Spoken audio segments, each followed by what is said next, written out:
Maverick, this is the tower. Radar indicates tortoise intercept, 15 seconds, over. How many of you saw the original movie, Top Gun? Can I see it? Oh, good. A lot of you know what I'm talking about. It's one of my favorite movies of all times. I mean, I love the new one too, but I was actually in the military at that time, so military procedure and protocol was all very familiar to me. But the one thing that I couldn't relate to in that movie was when Maverick tells his co-pilot Goose, I feel the need for speed. I was in the Army Combat Engineer Battalion, and we were groups of like 300 men in our battalion with about 100 dump trucks and heavy construction equipment.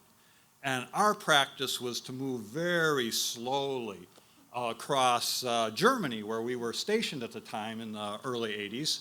And when we did, we'd be going things that are like 8 hours from one place to another. And the German government, for safety reasons of the private vehicles, required us to move at night at assigned times at speeds that were just creeping down the Autobahn. So of all the things that were going on in Germany and relating to that, if our convoys were just incredibly slow. So if you were a naval pilot who feels the need for speed, a combat engineer convoy was not the place for you. So I'm a section leader for one field exercise, and I've got about 15 of our vehicles and 100 men that are coming back from the eastern border to our caserne along the Rhine River.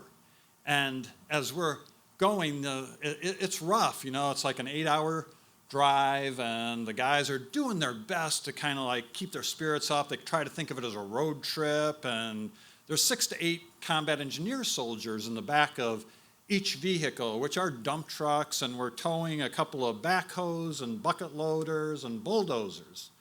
And they're passing around usually a few liters of German beer and maybe a bottle of Jägermeister just to smooth out the rough ride. And they, some of them, kind of enjoy the ride because of it, and some of them pass out and fall asleep.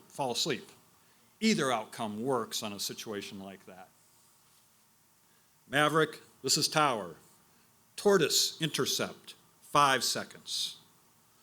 Well, it was a really dark night. There was like a high overcast clouds that were blocking out all the starlight and moonlight. And we were going down the road when all of a sudden there was this big flash of light that was so bright it was blinding. I mean, it hurt our eyes to shock the nerves all the way through our bodies. And then a few seconds after that light, there was this thunderous roar that just came out of the sky, and we didn't know what it was. My driver, I was in the lead truck of the convoy, and the driver looks over at me and goes, "What the hell is that? Nuclear explosion?" Well, the terms shock and awe and blinded by the light were real to us at that point. Well, just a few seconds after that, our battalion commander comes over the radio to all the trucks, and he says something like this: "Attention all vehicles, this is Charlie 01. You've just experienced a friendly F-14 fighter jet flyover. As you know, the F-14 is the most capable and dangerous combat aircraft in the world, and it's there for your protection. Stay alert, drive safe, and we'll see you at the base in the morning. This is Charlie 01, out." Well, we were relieved to hear that flash of Armageddon was friendly, and there was no doubt that we were going to be awake through the rest of this drive home, talking about the F-14 flyover and looking for the next possible opportunity to change our trousers. And if there was any doubt, there was not one single combat engineer in that group that evening who felt the need for speed in that particular way again. This is the tortoise, out.